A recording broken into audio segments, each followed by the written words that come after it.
যখন উহুদের ময়দানে ছড়ায় গেছে যে আল্লাহ রাসূল শহীদ হয়ে গেছেন, মদিনা মুনাওয়ারার থেকে নারী দৌড়াইতেছিল। প্রতিমধ্যে একজনে ধরে বলছে, তোমার স্বামী মারা গেছে, তোমার বাপ মারা গেছে। তোর বাপ বল আমার আল্লাহর রাসূল কেমন আছে। আরেকটু আগাইছেন তো বলছে, তোমার বড় ছেলে মারা গেছে, রাত তোর বড় ছেলে বল আল্লাহর রাসূল কেমন আছে। আরেকটু আগাইছে তো বলছে, তোমার বাবা মারা গেছে, তোর বাবা বল আল্লাহর রাসূল কেমন আছে।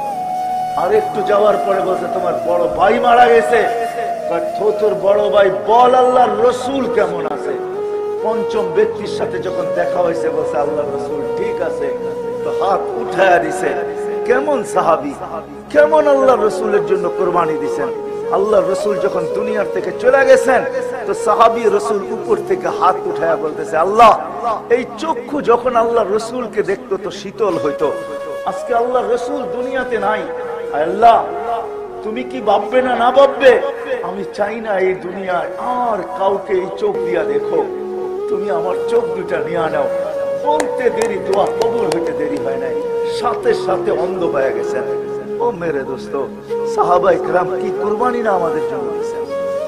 আজকে আমার যুবক জানে না, সাহাবাদের চিনে না। হয় রাগ হয় না, আমি উলামা দাঁড় করায় দিলে 100 সাহাবীর নাম দাঁড়ায় বলতে পারবে না। রাগ হয় না, পারবেন কেউ? 100 সাহাবীর নাম যদি বলতে বলি, শুধু সেঞ্চুরি পুরা করে দিবেন যে 100 সাহাবীর নাম। উলামা 100 সাহাবীর নাম জানে না। যারা বুখারী পড়ে এরা 100 সাহাবীর নাম জানে না, অথচ বুখারীতে কয়েক হাজার সাহাবীর নাম আছে। কি হুজুর রাগ হয়ে গেলেন? সত্য না? সাহাবাদের নাম জানে না, কুরবানি জানে না, যার কারণে মুহাম্মদুর রাসূলুল্লাহও চিনে না। শুধু বলি মোহাব্বত করি, মোহাব্বত। রাগ হয় না, পায়ে হাত রেখা বলি। আমি কাউকে তীর মারার জন্য না, শুধু আমরা মুখে বলি মোহাব্বত করি। হায় হায়, নবী তো আমাদেরকে এরকম মোহাব্বত করেন নাই যেরকম আমরা করি। নবীজি তো আরো সে গেছেন, আমাদেরকে বলেন নাই। আল্লাহ জিজ্ঞাসা করছে, বন্ধু কি চাইতে আসছেন? বলে, লা আসআলুকা বিনতি ফাতেমা ওয়ালা আসআলুকা আম্মি আব্বাস। আমি মেয়েকে চাইতে আসি নাই, আমি চাচাকেও চাইতে আসি নাই, আমি আমার পরিবারকেও চাইতে আসি নাই, আমি আমার বংশ চাইতে আসি নাই। আসআলুকা উম্মতি, আমি উম্মত চাই। তো আল্লাহ বলছে, এইখানে উম্মত বলছে, এর চেয়ে বড় সুযোগ তো আর পাওয়া যাবে না। আপনি পাশে, আমি পাশে, আপনি আমাকে দেখতেছেন, আমি আপনাকে দেখতেছি, আপনি বলতেছেন, আমি শুনতেছি, আমি বলতেছি, আপনি শুনতেছেন। এরকম সুযোগ তো আর জীবনে কখনো আসবে না। এইখানে উম্মত চাবো না তো চাবো কোথায়? তো আল্লাহর রাসূল যুক্তি দিতেছে, আনতা রব্বুল কারীম আনা নবিয়্যুর রহিম। আপনি রব্বে কারীম, আমি নবী রহিম। কাইফা তুযায়্যু আহদিল উম্মাহ বাইনাল কারীম ওয়ার রহিম। দুইজন এক টেবিলে বসা, এইখানে যদি উম্মত বাঁচায় না নিতে পারলাম, তো আর বাঁচাবো তো বাঁচাবো কোথায়? জান্নাতে একবার সুমধুর আওয়াজ উঠবে, বাদ্যযন্ত্রের আওয়াজ। জান্নাতি মাতালের মতো হয়ে বাহির হয়ে চলে আসবে। ফেরেশতাদেরকে জিজ্ঞাসা করবে, এই মুসিকির আওয়াজ কোত্থেকে, এই জাদুময় আওয়াজ? বলছে, তোমার উপরের জান্নাতে। বলছে, কোনো প্রোগ্রাম হইতেছে? বলে, না, স্বামী স্ত্রী খাটে বসে পাশ পরিবর্তন। স্বামী স্ত্রী দুজন একসাথে বসলে করেটা কি? পাশ পরিবর্তন করতেছে। খাটের থেকে এই আওয়াজ বাহির হইতেছে। জিজ্ঞাসা করবে, এত বড় মর্যাদা পাইল কি করে?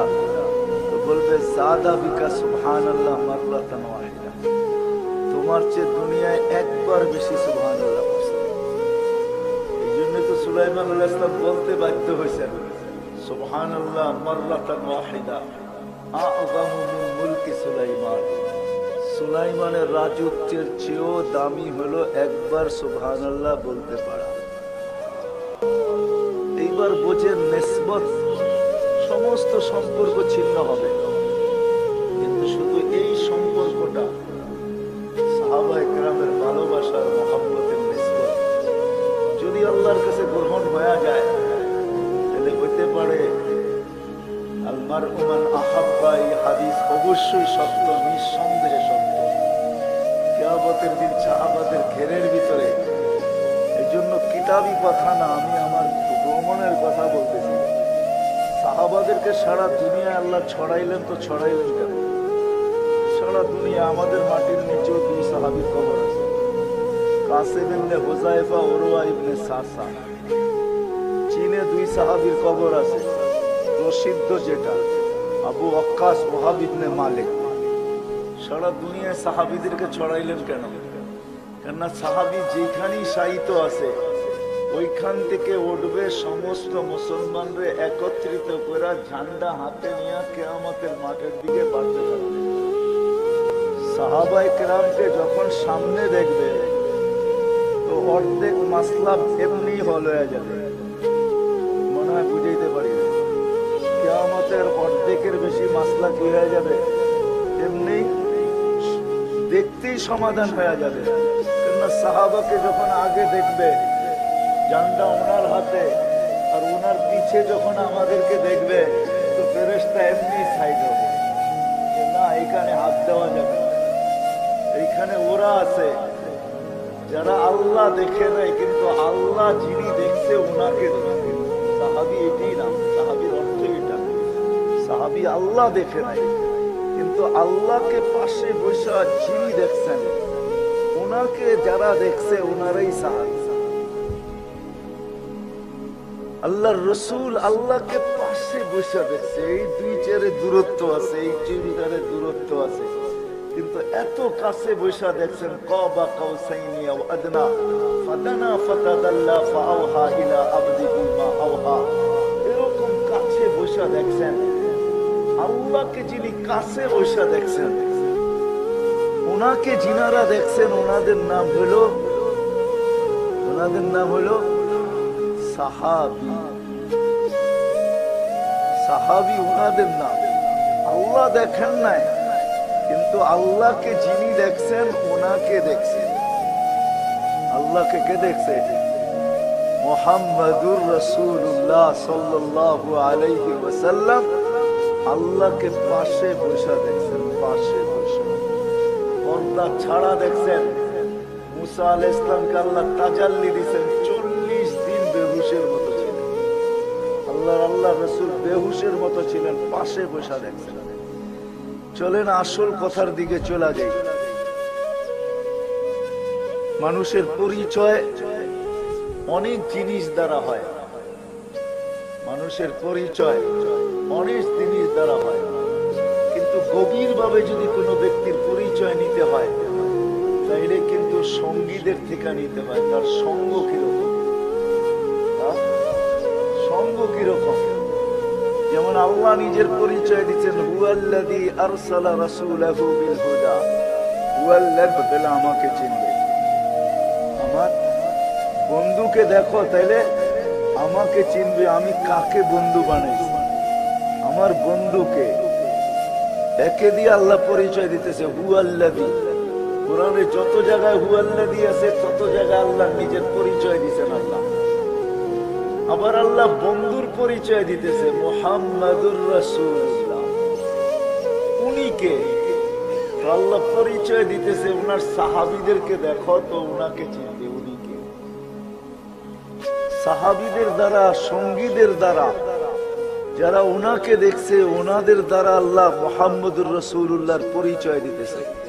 কিয়ামত পর্যন্ত সকালের মানুষের সামনে পরিচয় তুলে ধরতেছেন যে মুহাম্মাদুর রাসূলুল্লাহকে আল্লাহ পরিচয় দিতেছেন ওয়াল্লাযীনা মাআহু। এর সঙ্গীদেরকে দেখো, এর সঙ্গীরা কিরকম সঙ্গী। সঙ্গীদের যদি বৃত্তান্ত সামনে না আসে তাহলে আল্লাহর রাসূল চিনা যাবে না। কেননা আরেকটা কথা বুঝাইতে চাইতেছি, আমরা কিন্তু সারা দিনে কয়েকবার আল্লাহর কাছে হেদায়েত চাই। ইহদিনাস সিরাতাল মুস্তাকিম। কোরআনে 1500 আয়াত আছে সাহাবাদের শানে। 6666 আয়াতের ভিতরে 1500 আয়াত হলো সাহাবাদের শানে। কত 1500 আয়াত শুধু সাহাবাদের শানে। প্রথম সূরা কোরআনের ভিতরে সূরা ফাতিহা। আল্লাহ বলতেছেন ইহদিনাস সিরাতাল মুস্তাকিম। আল্লাহর কাছে আমরা চাই সিরাতাল মুস্তাকিম চাই, তো আল্লাহ নিজেই শিখিয়ে দিয়েছেন সিরাতে মুস্তাকিম চাও বটে, কিন্তু কিরকম সিরাতে মুস্তাকিম, কাদের মতো চাও, পাবে কোথায়? তো আল্লাহ নিজেই শিখিয়ে দিতেছেন সিরাতাল্লাযীনা আন'আমতা আলাইহিম। কুরআন আমাদের সামনে নাজিল হয় না, সাহাবাদের সামনে নাজিল হয়েছে। না আমাদের সামনে নাজিল হয়েছে? হ্যাঁ, সাহাবাদের সামনে নাজিল হয়েছে। সিরাতাল্লাযীনা আন'আমতা আলাইহিম, এইখানেও যদিও মুফাসসিররা তাফসীর করেন, চার ভাগে বিভক্ত করেন, কিন্তু যদি এমনি দেখা যায় তাইলে ওইখানে প্রথম দেখা যাবে সাহাবায়ে কেরাম। প্রথম যদি আপনি তাকান যে যাদের উপরে এই আয়াত নাযিল হয়েছে, যারা এই আয়াত আল্লাহ রাসূলের থেকে শুনছেন, তা আল্লাহ ইঙ্গিত করতে চাইতেছে হেদায়েত তো চাও, তাহলে কাদের মতো হেদায়েত চাও তোমরা? তো আল্লাহ নিজেই শিখায়া দিয়েছেন আন'আমতা আলাইহিম। সাহাবায়ে কেরামের উল্লেখ প্রথম সূরার ভিতরেই আল্লাহ করছেন। মিনান নাবিয়্যিন ওয়াস সিদ্দীকিন ওয়াস শুহাদা ওয়াস সালিহিন। যদি দেখেন তাহলে মিনান নাবিয়্যিন, সিদ্দীকিন ওয়াস শুহাদা ওয়াস সালিহিন তিনটার মেসদাকি সাহাবায়ে কেরাম। সাহাবায়ে কেরাম হইয়া কারো উপরে আসলে আসছে, আর ওটা যদি বাদ দিয়া দেওয়া হয় তাহলে কারো উপরে আর তিনটার মেসদাক আসবে না, তিনটার পরিচয় আর কারো উপরে আসবে না। জানি না উলামায়ে কেরাম সত্যায়িত করবে কিনা যে মিনান নাবিয়্যিন, নবীদেরকে রাখেন, সিদ্দীকিন ওয়াস শুহাদা ওয়াস সালিহিন, তিনজনের সাহাবাদের উপর থেকে গড়াইয়া আমাদের উপরে আসছে। সাহাবাদেরকে সরাইয়া দিলে আর আমাদের উপরে এটা আসবে না, আমরা এটা পাবো না। না সিদ্দিক হব, না সালেহীন হব, না সুহাদা হব। কেননা ওনারা আগে হইয়া দেখাইছেন যে সিদ্দিক হয়তো কিরকম হয়, সালেহ হয়তো কিরকম হয়, সুহাদা হয়তো কিরকম হয়, ওনারা আগে হইয়া দেখাইছেন। প্রথম সূরায় যেরকম আল্লাহ সাহাবাদের কথা বুঝাইছেন, সর্বশেষ সূরা কুল আউযু বিরাব্বিন নাস, মালিকিন নাস, ইলাহিন নাস, এই তিন নাস যদি দেখেন তো এইখানেও সর্বপ্রথম আল্লাহ সম্বোধন করছেন কুল আউযু বিরাব্বিন নাস, মানুষের রব। মানুষ বলতে আসল মানুষ যারা, মুসলমানও আছে, গায়রে মুসলিমও আছে, কিন্তু যাদের উপরে এই আয়াত নাযিল হইতেছে এইখানেও যদি দেখা যায় তো এইখানেও প্রথম দেখা যাবে সাহাবায়ে কেরাম এটার মুখাতাব। রবকে যদি রব মানে তাহলে সর্বপ্রথম যে মানছে সেই সাহাবায়ে কেরাম রব মানছে, আর কেউ রব মানে না। রব যদি মাইনা থাকে তাহলে সর্বপ্রথম সাহাবায়ে কেরাম না দেখা রব মানছে, আল্লাহর রাসূলের কথা শুনে রব মানছে। মালিক আল্লাহকে যদি বাদশা কেউ মাইনা থাকে তাহলে সাহাবা সর্বপ্রথম বাদশা মানছে। ইলাহ যদি মাইনা থাকে আল্লাহকে, জানি না এত কঠিন কথা বুঝবেন কিনা, ইলাহ যদি মাইনা থাকে তো সর্বপ্রথম সাহাবা মানছে, আর কেউ মানে না। এই জন্য কোরআনের শেষ সূরায়ও সাহাবা, প্রথম সূরায়ও সাহাবা। আর আল্লাহ মুহাম্মদ রাসূলুল্লাহ সাল্লাল্লাহু আলাইহি ওয়াসাল্লামের পরিচয় দিয়েছেন সাহাবা দিয়া।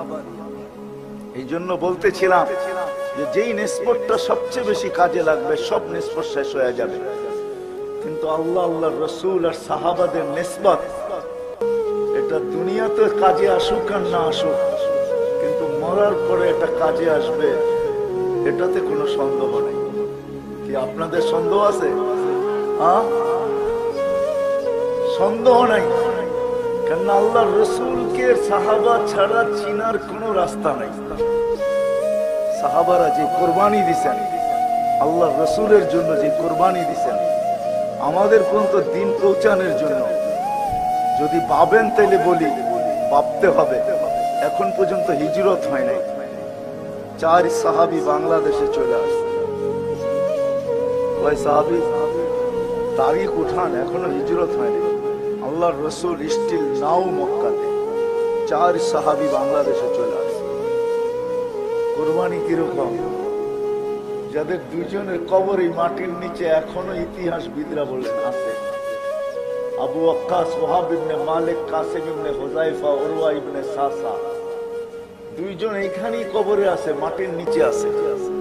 দুইজন এখান থেকে চীনে গেছে। আবু ওয়াক্কাস রাদিয়াল্লাহু তাআলা আনহুর কবর চীনে। চীনি তারিখের ভিতরে আছে, চীনের তারিখ, বর্তমান তারিখ না, ইতিহাস না। চীন মুসলমানদের আন্ডারে ছিল, চীনের তারিখের ভিতরে আছে। আবু ওয়াক্কাস রাদিয়াল্লাহু তাআলা আনহু 18 মাস চইলা ওইখানে গেছেন। দীর্ঘ একটা সময় থাকার পরে যখন মদিনা মুনাওয়ারায় পৌঁছেন, আবার 18 মাস চলার পরে মদিনা মুনাওয়ারায় পৌঁছেন।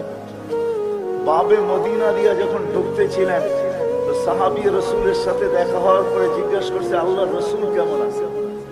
তো বলছে, ইন্তাকালা ইলা জাওয়ারি রাহমাতিল্লাহ। যাকে দেখার জন্য 18 মাস পরে আসছেন, 18 মাস চলা। বলেন বুকের অবস্থা ছিল তো ছিল কিরকম? তো রওজায়ে আতহারে যে যখন সালাম দিয়ে ঘুমায় পড়ছেন ক্লান্তির কারণে, তো স্বপ্নে আল্লাহর রাসূল এসে বলছে, মা বাসতুকা লিতারজি ইয়া আবু ওয়াক্কাস, আবু ওয়াক্কাস ফিরত আসার জন্য তো তোমাকে পাঠাইনি, ফিরত আসার জন্য পাঠাইনি। ওইখান থেকে উঠছেন, আবার চীনে আসছেন, 18 মাস চলা। মসজিদ বানাইছেন, এখনো মসজিদের সামনে নিজের হাতের লেখা আছে, মসজিদ মুশতাক ইলা রাসূল। আমি দেখা আসছি, আপনারা দেখা আসতে পারেন, এখনো লেখা আছে ওই মসজিদ যে আল্লাহ রসুলের জন্য পাগল। পাশেই কবরটা রাখা আছে। মুআয ইবনে জাবাল রাদিয়াল্লাহু তাআলা আনহুকে যখন ইয়ামানে পাঠান, তো আল্লাহর রাসূল সাথে হাঁটতেছিলেন, বিদায় হজের আগে দিয়া হাঁটতেছিলেন। তো মুআয রাদিয়াল্লাহু তাআলা আনহুকে উপদেশ দিতেছিলেন। তো আল্লাহর রাসূল চোখে পানিও ঝরতেছিল। তো মুআয রাদিয়াল্লাহু তাআলা আনহু জিজ্ঞেস করছে, আতাবকি ইয়া রাসূলুল্লাহ, আপনি কাঁদেন কেন? আমি তো ফিরে আসবো কয়েকদিন পরে। তো আল্লাহর রাসূল বলেছে, ইন্নী উহিব্বুকা ইয়া মুআয, আমি তোমাকে বড় ভালোবাসি। কিন্তু মুআয কাঁদি কেন জানো? লাম্মা তারজি তামুরু আলা কবরি, তুমি যখন ফিরে আসবে তো আমার কবরের পাশ দিয়ে যাবে, আমাকে পাবে। বলেন দিলে ওই সময় লাগছে তো লাগছে কিরকম? কিন্তু আল্লাহ রসুলের দিন, তরিকা, লাইফ স্টাইল, জিন্দেগি, আদর্শ সারা দুনিয়ার মানুষের দুয়ারে দুয়ারে ছড়াইতে হবে। এই জন্য হায় হায়, এটা বর্ণনা দেওয়া যায় না। মুআয রাদিয়াল্লাহু তাআলা আনহু যখন এই কথা শুনছেন, তারজি ওয়ালাকিন তামুরু আলা কবরি, মুআয তুমি নিঃসন্দেহে ফিরে আসবে, কিন্তু যেদিন ফিরে আসবে ওদিন আমার কবরের পাশ দিয়ে। কিন্তু দিলে লাগছে তো লাগছে কিরকম? যখন উনি ফিরে আসে, আমি শর্ট করতেছি, সালাম দিয়া যখন কবরের পাশ দিয়া যাইতেছেন, তো চিৎকার দিয়া বলতেন, ইয়া রাসূলুল্লাহ রাজা মুআয ওয়া ইয়ামুরু আলা কবরি, ইয়া রাসূলুল্লাহ মুআয ফিরে আসছে, আপনার কবরের পাশ দিয়া যাইতেছে, একটু তাকায় দেখেন না। হায় হায় হায় হায়, আজকে আমরা সাহাবা চিনি না। সাহাবা ব্যতীত মুহাম্মদুর রাসূলুল্লাহ চিনা দুষ্কর। সাহাবা সরায়া দিলে মুহাম্মদুর রাসূলুল্লাহ, আল্লাহ পরিচয় দিয়েছেন, মুহাম্মদুর রাসূলুল্লাহ ওয়াল্লাযীনা মাআহু আশিদ্দাউ আলাল কুফার রুহামাউ বাইনাহুম। এই জন্য বলতে চাই, হওয়া উচিত ছিল, দুটা জিনিস হওয়া উচিত ছিল আমাদের সমাজে, প্রত্যেক গলি গলি হওয়া উচিত ছিল। একটা হলো 2 থেকে 3টা জিনিস হওয়া উচিত ছিল। কিন্তু আফসোস, এই পোস্টার গুলা দেখলে মনের ভিতরে বড় ব্যথা লাগে। কোথাও লেখা ইসলামী সম্মেলন, কোথাও লেখা ওয়াজ মাহফিল, কোথাও লেখা তাফসীর মাহফিল। হওয়া উচিত ছিল প্রত্যেক গলি গলি শানে রাসালাত, সিরাতুন নবী, শানে সাহাবা, কিরদারে সাহাবা। সাহাবা কি করে গেছেন, আমাদেরকে কি দিয়া গেছেন? আপনাদেরকে একটা দুইটা কাহিনীতে আমি নিয়ে যাব। কি দিয়া গেছেন?